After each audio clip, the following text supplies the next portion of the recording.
all you can do is put one foot in front of the other. You can't tackle every single problem that you have like all at once. And, it's easy to get caught in the wreckage of the future, but all you can do is focus on putting one foot in front of the other and tackling whatever it is you have to do today, whether it's getting out of bed and getting in the shower or getting somebody to get you soup or get your shoes on or whatever it is, small, big, whatever it is, all you can do is put one foot in front of the other.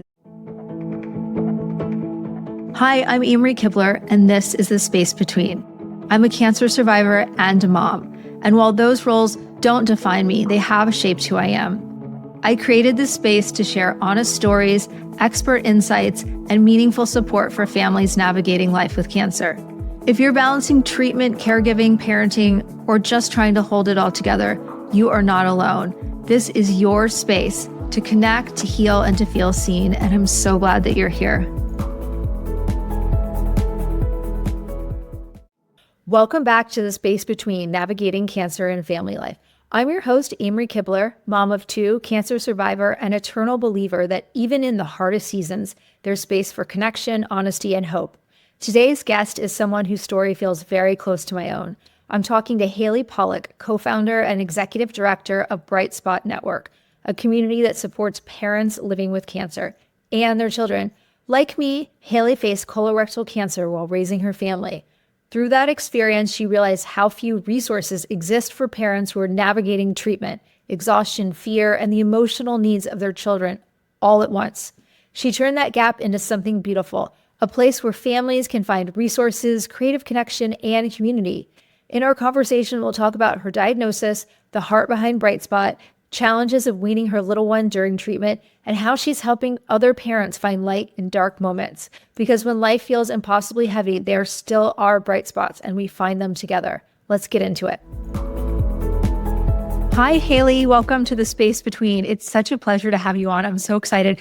I don't know if I've ever met someone that I have so many things in common with right off the bat. I love it. I'm so glad to be here. Amazing. And, unfortunately, they're not the best things that we have in common.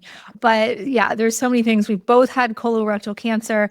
We both are really into supporting women and community and all of these different things. So I am really excited to have this conversation with you.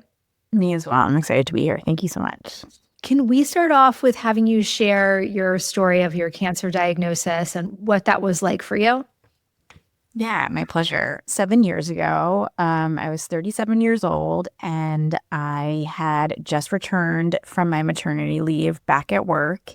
And I was just like feeling not quite right. I was really constipated and I was really tired, but everything could be written off to the fact that I was just back at work after having a baby. I had a 6-month-old baby. I was nursing at night and I was pumping in my car during the day and I had a very intense job. So it all made sense that I was very tired, and the fact that I was constipated, just can write that off. Of course. My husband said, he was like, you don't have to live this way. You should really go to the doctor. And it was one of those things. I was so busy at the time with like parenting these kids and working this job that it really was like one of those moments that the stars kind of aligned that allowed me to, ultimately go to the doctor. And when I did, the doctor thankfully was able to really like listen to what I was saying and suggested I get a blood panel. And it was one of those things that I wouldn't have done it, but, it was right downstairs and my health insurance covered it and all of those things because I assumed that it was just going to tell me that I was fine. It was going to tell me I was a new mom, but it didn't. It told me that I had pretty intense anemia. And at the time it was unexplained. And that kind of set me on a path of pokes and prods and tests that ultimately ended with a colonoscopy that uncovered stage 3 colon cancer. And when I was diagnosed, for me, so much of my experience was having a 6-month-old baby and a 3.5-year-old, and that really kind of, ultimately directed what was going on for me. Yeah. And I hear you say, like, as a new mom, you were so busy. There were so many things going on. And we hear this all the time when moms are ultimately diagnosed with cancer, that there's like this space where you're juggling so much, you're caring for this little person that's totally dependent on you, and your body's going through all of these changes. And it's kind of hard to know what your normal is, right? Because your Yeah. normal has completely changed. And so, even when you get to a doctor that's listening to you and you finally make the time to get there, sometimes it's hard because there's so many things that have shifted because you're a new mom and because of all these things that are going on to be able to understand like what's happening to you. And a lot of times it does take longer to get diagnosed and it can take a long time and be really stressful. Yeah. I mean, my experience was for me as a new mom, I was gaslighting myself. I was like, well, I'm so tired. Like, of course, I'm like, why wouldn't I? Who's not tired? Don't brag. You're not tired. It was the idea that being really tired could be a symptom of ultimately a colon cancer diagnosis, like, was just totally, like out to lunch. But at the same time, like, I was gaslighting myself, but the doctors I was talking to were also gaslighting me because I had this unexplained anemia, and they were like, well, it's probably your period. It's probably your birth story. And I was like, well, like, I gave birth 6 months ago and like, it was pretty normal. And I haven't had a period in, like 15 months. And, are you even a doctor? Like, You're like, it was so, like, it was like all of these things, like nobody knew the answer. And so they were just kind of like writing it off to these things that were linked to having just had a baby, but they ultimately weren't the right things. But it was this experience of like that gaslighting myself, I think about a lot because I was so tired. But when you're a new mom, somehow you can kind of like in your sleep be juggling multiple things at once, and like something's falling out of the sky and you're catching it, while you're sleep, so it was like I was really tired, but I don't know, like somehow I don't even know why I said to my doctor that I was really tired because it wasn't something that was kind of going on for me all the time. But clearly I knew somewhere deep inside that something was wrong. yeah, somewhere deep inside, you had that feeling. You're like, something is off, but also the fear too. And, the colon cancer symptoms are pretty subtle. And they're Yeah. things that a lot of times, like the fatigue is a main one. And I had really bad brain fog, Yeah. digestive issues and all of that.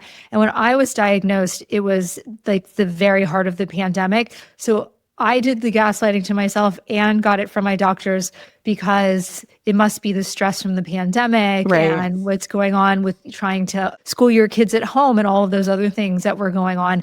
But it was the same narrative, right? With it's like a little bit of a different situation. So it's like you have to listen to your inner voice, even if you don't really know what's wrong, because I also had that feeling like, there's something more here, but I didn't want to know because I didn't want it to be something bigger because of that fear.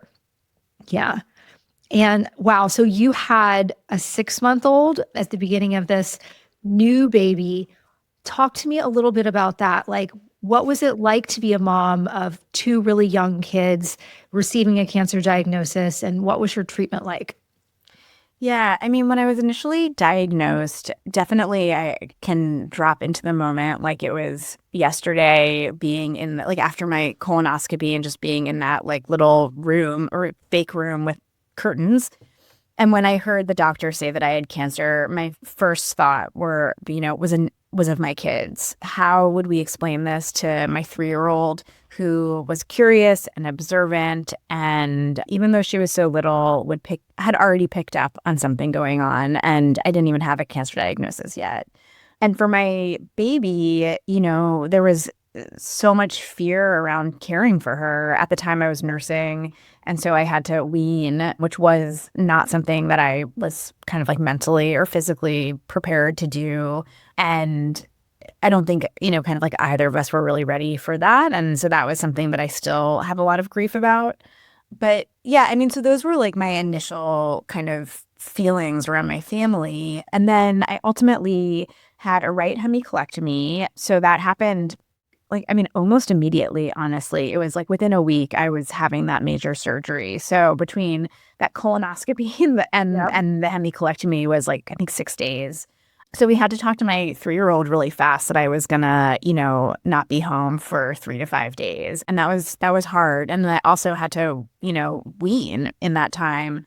So that was a lot. And after the hemicolectomy, I had recovered from that and then ultimately had chemotherapy for, 8 months. And during that time, I was able to work part-time, which was really good for me. So I kept my job and my job was very compassionate to what was going on. I think that also allowed me to be a little bit more present with my kids because I had like an outlet that wasn't the cancer that, I don't know, somehow allowed me to sort of be a little bit more present. But yeah, I mean, through the chemotherapy, because my baby was so small, I chose not to have the chemo with the chemo pack because it felt like I already was going to have to not be close to her during when I was getting like in the period after the infusions and things like that. And so having having the option to not have the chemo pack was something that I took advantage of. Wow. So you had to wean your new baby in, did you say like a week? Well, I mean, I weaned her kind of like not great at it. So it was like I basically nursed her. I basically like decreased the nursing up until my surgery. And then I did continue to nurse her after my surgery, but just like very rarely because it was only like 3 weeks before my chemo. So I did kind of do it a little bit, but yeah, I mean, essentially I weaned her right before the surgery. Oh God, that Yeah, must it have was been very sad. absolutely crushing to, Yeah. to have to stop that so quickly and at such a like Yeah. special time. I'm so sorry. Yeah. Thanks. It's actually one of the things that I still like grieve the most. I mean, now she's 7, but it was such a special, like intimate time for us. And it was something, I nursed my older daughter until she was 2. And that was really important to me. And I know nursing can be a journey in all different ways for people. And for me, I feel really lucky that I was able to have that special time with my older daughter. And it feels really sad that it was cut short with my younger daughter. Though now that I'm remembering it, the last time I nursed her was the day before, or maybe the morning of I went to chemo. But I was definitely tapering off during that time. Having something like that on top of all the other things, Yeah. it was like just so traumatic, right? Yes. Yeah. I mean, I just remember that time with the kids, just, having to find the words to talk to them about something that was so scary to me. And ultimately, with my baby, one thing that was really, really helpful for me is I had an acupuncturist who just encouraged me to talk to my baby. And that was one of the most helpful things it was because it was therapeutic for me to be able to talk to her about what was going on, that like I was going to have to wean, that her routine was going to change, that, like her grandparents were going to be picking her up from her like nanny share more, like all these things. It was really comforting to me to be able to talk to her about it. And it felt kind of like, I mean, of course I talked to her before this happened, but it felt silly to be so like specific about it, like directive, but it really was very therapeutic for me. And then now I've learned that like that is helpful for little babies. It helps them for their language development and all these other things. And so that really was it was like really, really good for me to be able to find those words to talk her through it, even though she was so little. And of course, my 3-year-old, you really have to thread the needle to tell a 3-year-old that you're going to be taking medicine that's going to make you sick is like a really hard thing for a little kid to understand. But it's so important because if you don't tell them those things, then they make up their own stories that can be much bigger and much scarier than the one that's actually happening right in front of them. So it was hard. I think also my mom passed away from cancer when I was 25. And so for my 3-year-old, I think for most 3-year-olds, cancer is not a word that has any baggage. Like, the baggage comes from the parent. The parent's the one who cancer is scary for. But for most 3-year-olds, they've never even heard the word cancer until it starts happening in the background when a parent's diagnosed. But in my family, my older daughter actually had heard the word cancer because my mom had passed away. And so it was something that we talked about with her. And so we had to find kind of new ways to kind of thread that needle to be able to talk to her about cancer and let her know that I had a medical team that was taking great care of me. But I did have the same thing that, I mean, it was different. My mom died from breast cancer, but like, for all she understood was that she had cancer and I had cancer. So, yeah. Wow. Okay. There's a lot here to unpack. First, I want to go back to that is an amazing tip to share Oh. to your baby, even if your baby is too young to really understand. I can see that being super therapeutic and just also being a great way to connect and kind of help you to feel like relaxed and share that as well. So just want to like highlight that as an amazing idea. And then if it's okay, I want to dig in a little bit more to how did you talk to your 3.5-year-old about cancer, knowing that she already had this association? My youngest was 4 when I was diagnosed, but she had no association with the Right. word cancer. So when I said that to her, it was like, okay. And Yeah. then, so what's for lunch? Right. No, it's such a different story already when your daughter is thinking about your mom. Yeah. I mean, I'll say first that it can be really helpful for kids to hear the word cancer from the get-go because they're probably already hearing it in the background, right? Maybe you're talking about cancer with your partner or you're talking to an oncologist or a doctor on the telephone and you're saying the word cancer maybe over and over again. And so your kid may be hearing that, hearing you say cancer. And so it's really good to let them know, to name what you have. And they're also learning about colds and sicknesses and illnesses and all of those things at school. And so it's easy for them to kind of collapse what, you have cancer and this illness or sickness and colds that they're talking about at school. And it can be really confusing for them. So it's important to use the word cancer. For me, it was initially we told her that I had like an owie or like a boo-boo in my belly and I was going to get surgery to take it out.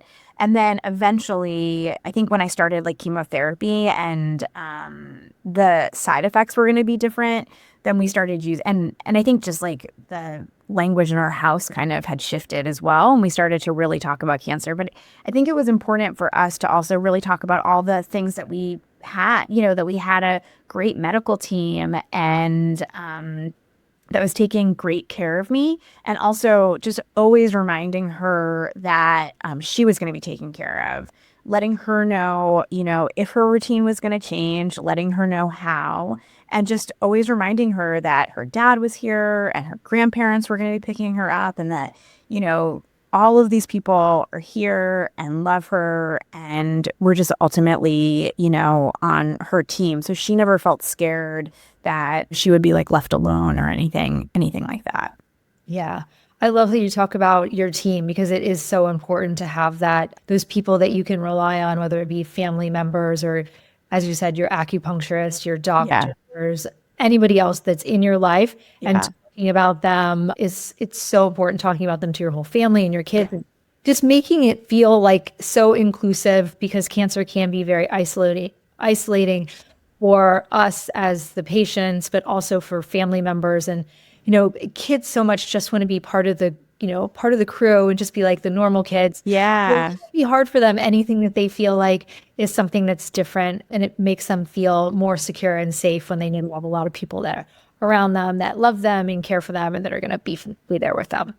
Yeah, totally. I mean, to the best of your ability, if you're able to maintain a routine for your kids, that's really, really helpful. If they're, have the least amount of changes that they can have is going to make them feel more comfortable. But if you are going to have changes, whether it's a change to their routine, like maybe their preschool pickup drop off is going to be different, somebody new is going to be picking them up or dropping them off, like all of those things are really important to talk to them about.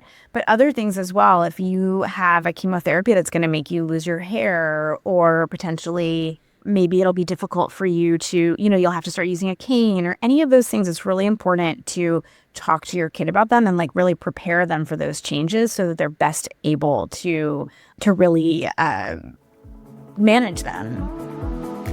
I teamed up with Stacey Eagle and Elise Ryan to create Sea Waves of Support, healing selenite bracelet sets. You keep one and gift the other to someone facing cancer or life's challenges, a powerful reminder they're not alone. Learn more at seawavesofsupport.com. Absolutely, like helping them to know what's coming, because we know that surprises can be hard for kids. So letting them like know, and then it feels more normal as well because you've been talking about it and you can see that it's coming up. Okay, I really want to talk about the Bright Spot. And, I cannot believe that I hadn't heard about the Bright Spot Network before I had Alyssa Culver on as a guest. And I was so excited to hear what you're doing and all of the incredible resources that you have for parents. And so I want to hear all about it. Tell me everything about the Bright Spot Network, what you're doing for parents, and how you got started. Sure. I love talking about Bright Spot. So Bright Spot started actually 6 years ago this month in November of 2019, I guess. So at the time, in the months prior to when we launched, I was getting chemotherapy, and I had gone to like my clinic nutritionist, and she connected me ultimately with Amy Barnes, who's my co-founder. I think she saw two moms who had just had babies, little preschoolers, and were really having a tough time and didn't have the community that they needed to help them through this really tough time. And so she connected us, and we were lucky enough to become fast friends. And we talked about all the things, in addition to our cancer diagnosis and our little kids, but like work and marriage and friends and all the things that were going on and that were being impacted by our cancer diagnoses. And ultimately we were like, we know that we're not the only young people with cancer who have little kids, but so much of our experience of our cancer diagnosis was walking our children through the experience and needing support as parents, because that was so important, remains important, but at the time, especially with two such small little kids, was such an important part of my identity. So ultimately, when we started Bright Spot right before the pandemic, we had to change course a little bit. But when we started, we wanted to create retreats for families that were experiencing a cancer diagnosis and had little kids. And when the pandemic happened, we weren't able to take that route, but actually in a way was one of those like pandemic blessings. Yes. And what we were able to create post-pandemic or in the midst of the pandemic, I think has been able to touch a lot more people, and hopefully soon we'll be able to reignite the dream of a retreat. But so Bright Spot Network supports families where parents have cancer and are raising kids 0 to 10 years old or diagnosed while pregnant. And we have a whole number of programs. We're national and everything is free. We offer virtual support groups for parents in active treatment, parents with stage 4 cancer, partners, parents in survivorship, bereaved parents, so parents who've had a co-parent pass away, as well as parents of color. We offer a free book program where we send kids' books directly to families. And we know that kids' books are a great way to start a conversation about cancer. So that might be something you're already doing at home anyway. And so receiving books in the mail and using those to kind of break the news to your kids or, continue a conversation about cancer can be a really empowering way to talk to your kids and can be really helpful for them to understand. We offer an art kit that has everything that's included that you need to make an art project. And we hear things from parents like, this was the first time I felt like a mom since my diagnosis. We also offer a financial assistance grant. We offer a $500 financial assistance grant, as well as resources on our website and educational things like webinars and patient panels and more. So that's like Bright Spot, I think, in a nutshell. But you can always learn more on our website, which is brightspotnetwork.org. This is so amazing. I mean, the resources and all of the different programs that you've put together, I feel like that would have been completely life-changing for me. And I know that it's life-changing for so many parents because you were lucky enough to have been introduced to a friend going through this that you could sort of like hold hands through your cancer journey with. But so many parents they're just so alone because you're doing so much as you're parenting and going through treatment, and some people are still working, that it's really hard to reach out and find other people that understand what you're going through. It's hard to do the research and find all of these support groups, assistance programs, I also saw that you have something that's like a family resource navigation where you help people as well that are having trouble kind of navigating all of this. What's that? Yeah, I mean, thank you for bringing up family resource navigation. So, one thing that we hear from parents over and over again is A, I don't know how to talk to my kids. I don't know how to organize my like kind of medical team, whatever that means. You're not necessarily not like your doctors, but like your like family and friends, and as well as being connected to local resources that might specifically have to do with being a parent or not. But sometimes a local resource can be so helpful. So if you sign up online to a family resource navigation, you'll be connected to a patient navigator who will sort of like walk you through all of these things, give you some just sort of like general tips about if you're interested in learning more about talking to your kids about cancer, give you general tips about that, as well as connect you to specific resources that are local to your community or, whatever you might need. But we know that when you have so much on your plate as a parent, being able to be connected to somebody who just kind of knows what they're talking about is huge. And that kind of runs through everything that we do. Is I would say that one of the like kind of core tenets of the organization is having as little red tape as possible. It is too much to be a parent in the world today without a cancer diagnosis. And then with a cancer diagnosis, it can just feel like your already full plate is totally overflowing.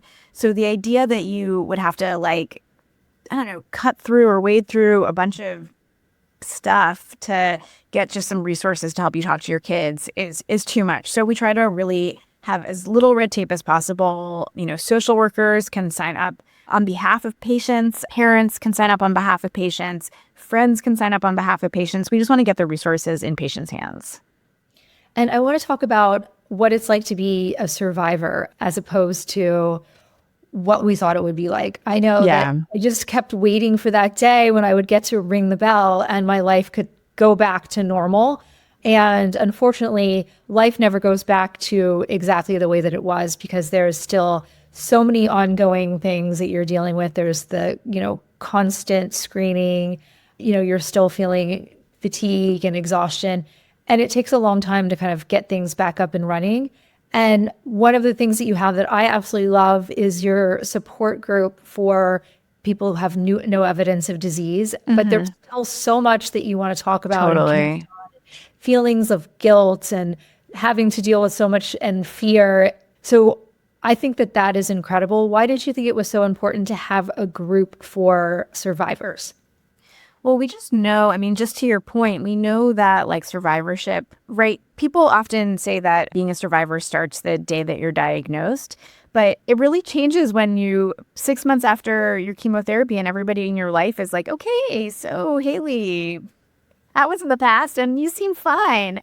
And like, meanwhile, like your anxiety's through the roof and like maybe you're still really sick and you're still really tired and things are just not back to normal, and being able to have people that really understand that kind of clip, like that level of things can be really, really huge. I mean, I know for me, even 7 years out, like this month is my 7-year cancer anniversary. And I just still look at my pictures from the days before I was diagnosed, remembering like, wow, like I remember that Halloween when I just had like a little itty bitty baby in a carrier. And like, I remember all of those things. I remember how it felt to then be on this journey, and it's heavy. Like November is a heavy month and I have 7 years under my belt, and so especially if you are 6 months, a year, 2 years past, the end of your treatment, having a group of people who really get the ongoing stress, the ongoing guilt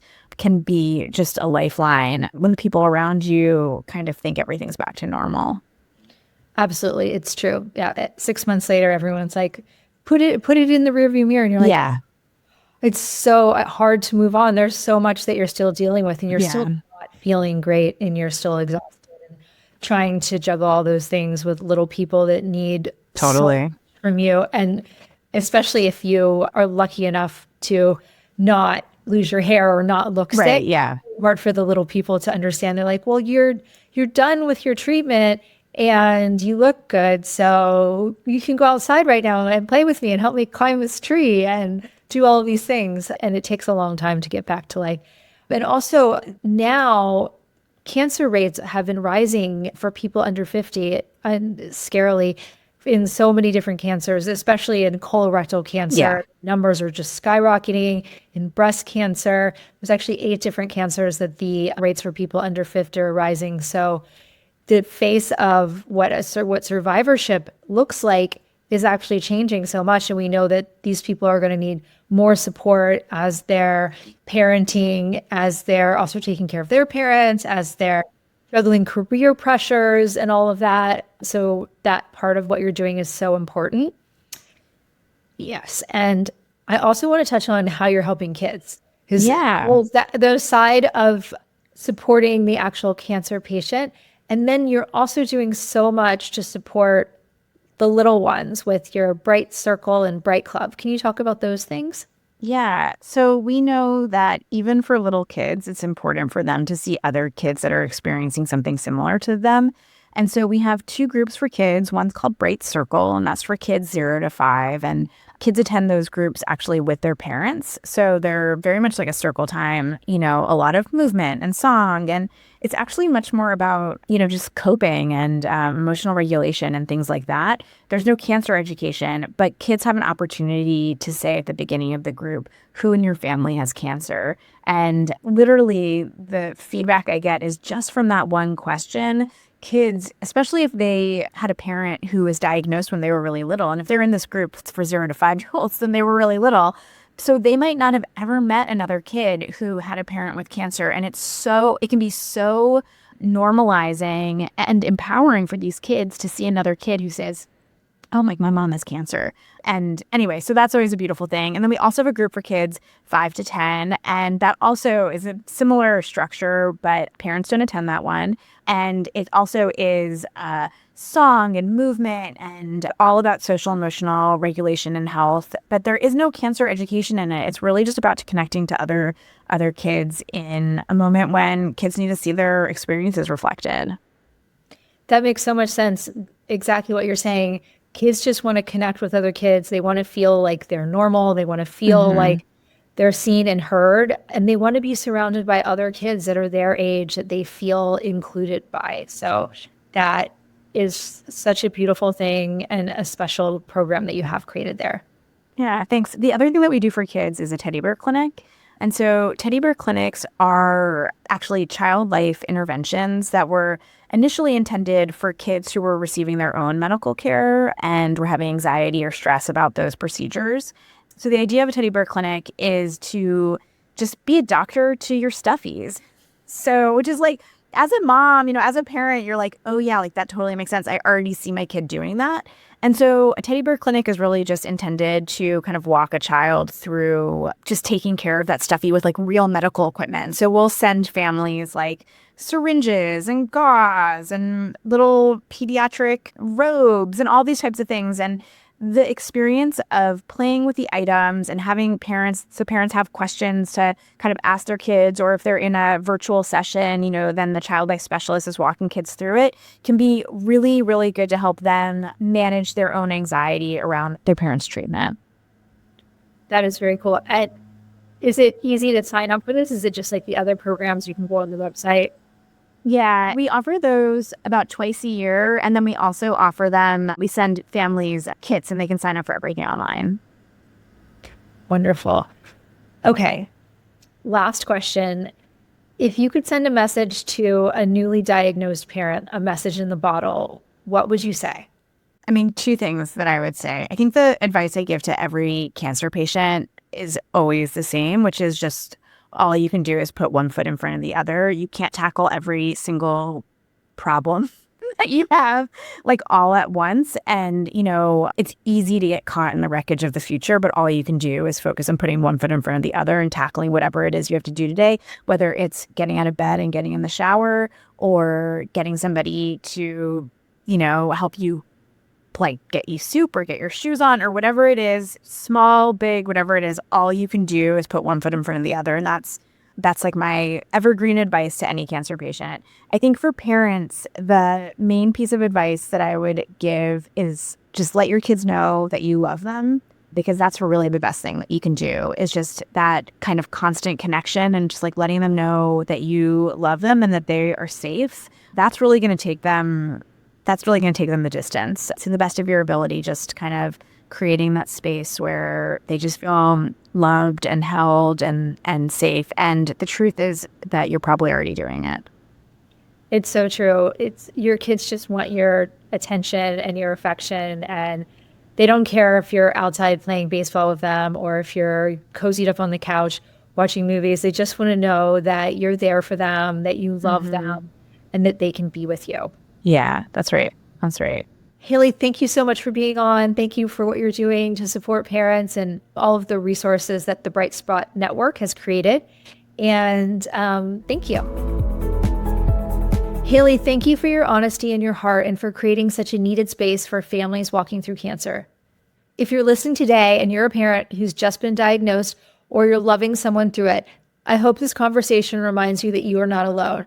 There is a community waiting to hold you through fear, through the uncertainty, and through the everyday moments that still matter so much. You can find links to Bright Spot Network, including Bright Club and Bright Circle, in the show notes. And if this episode resonated with you, please share it with other parents who might need a little light right now, because the space between is where life still happens, where we learn to hold grief and joy in the same breath, and where somehow we find the strength to keep going. Thanks so much for joining me on this episode of The Space Between. If this show brought you comfort or a sense of community, I'd love for you to subscribe and share it with anyone who might need it too. You can join the conversation on Instagram at thespacebetween_cancer.family and head to amrykibler.com for more resources designed to support parents navigating cancer. Just remember, you're never alone. This podcast is here as a companion on your journey towards healing, growth, and connection.